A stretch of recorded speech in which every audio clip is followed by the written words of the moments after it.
ମୁଁ ଏଠି କିସ କରୁଛୁ କେହି ଜାଣିଛନ୍ତି ନା କେହି ଜାଣି ନାହାନ୍ତି।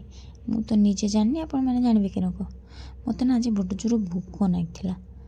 ପାଖରେ ତ କିଛି ନାହିଁ, ଭାଗ୍ୟ ଖରାପ। ଏତିକ ନଳି ଥିଲା, ସେ ନଳିର କିସ ବନେଇବି ନିଜେ ବି ଜାଣିନି।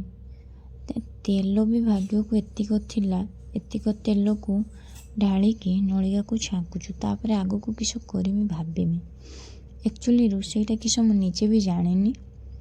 ଆପଣମାନେ ଯଦି ଜାଣିଥିବେ ଭିଡ଼ିଓଟା ଦେଖି ସାରିଲା ପରେ କମେଣ୍ଟରେ ଜଣେଇବେ ଏଟା ଆକ୍ଚୁଆଲିରେ କି ରେସିପି।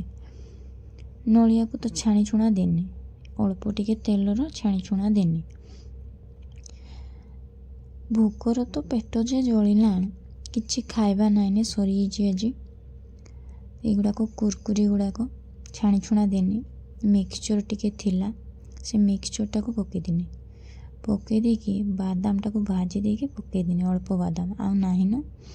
ଏଠି ପିଆଜ, ଲଙ୍କା, ଜିରା ଗୁଣ୍ଡ, ରସୁଣ ଟିକେ କାଟିକି ନେଇଛି, ଆଉ ଆମର ରକ୍ ସଲ୍ଟ ଟିକେ ନେଇଛି।